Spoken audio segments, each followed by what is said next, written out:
Greetings. Just checking if we're recording. We are. Thanks for coming back. It's Eric Bakker, the naturopath. Now, here's an interesting question. Is there a link between leaky gut and postnasal drip? When you've got postnasal drip, it's a pain in the butt. I don't know if you guys have ever had it, but I had it for probably a couple of years when I had a candida problem. I was always sniffing and there was stuff coming into the back of the throat, and occasionally I get like facial pain, like it would swell up. And I think I've written articles on this, and I talk about the AFS, the allergic fungal sinusitis, and different types of reasons why you can get postnasal drip. Something interesting I found that some people have, but I've not really sort of found this online, is some people can get sort of dysfunctional pancreatic problem, meaning they could be maybe chowing down on too many carbs or soda drinks, or I don't know what people eat, but it tends to produce just too much mucus in the throat, in the back of the throat, but also in the nose.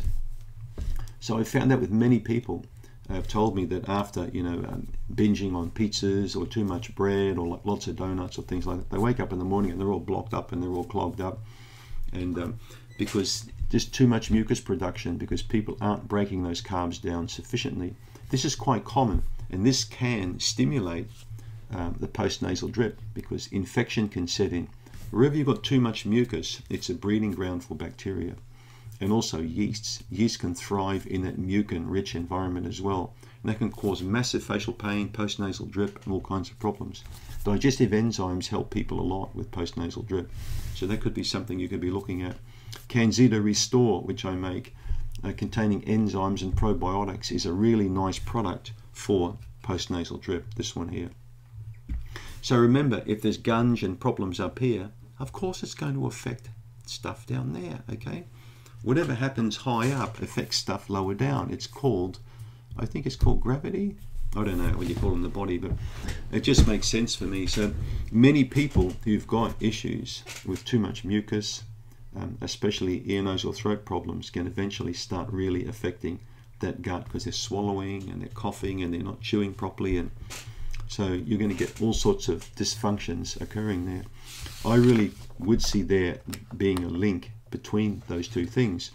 So, but how do you break that link? What do you do about it?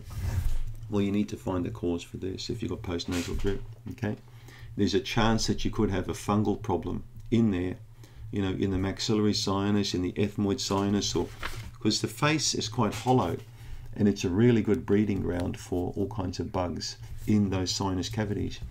I've spoken also many times about the need for excellent dental health. I spent a lot of time at the dentist the last 18 months, with lots of pain, expense, inconvenience, because I wanted to really get my teeth fixed up, because I'm a baby boomer, and growing up, teeth were just ripped out. Mercury fillings were placed all over the place. There was no real concern about the link between gum disease and health.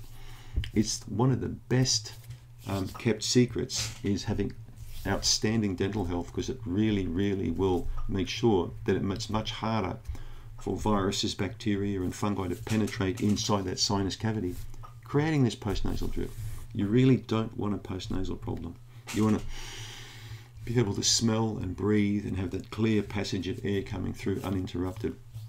So the link is definitely there. In my opinion, there will be a link. If you keep messing up the sinuses, eventually you'll mess up the gut. So yeah, I've just noticed here that many people write about this in our quiz too, that they get a postnasal drip problem, one of the biggest problems. So if you've got this problem, first thing you do with postnasal drip is you stop all dairy products. No cow's milk, no cheese, butter's fine, okay? Second thing is you've got to take out all of the sugar out of the diet as much as you can. I would take honey out, I would take stevia out, I would take molasses out, I would take everything that's sweet out of the diet with postnasal drip. Really important.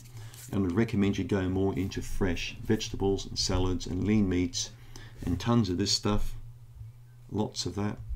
And you'll find slowly over time, you'll get on top.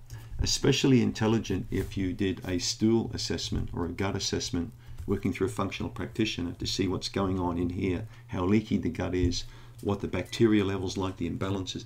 Get that fixed, or at least get it assessed while you're working on this. And if you do both of those things, boom, your problem will go away. And it worked for me, and it works for a lot of my patients. Think about it. Thanks for tuning in.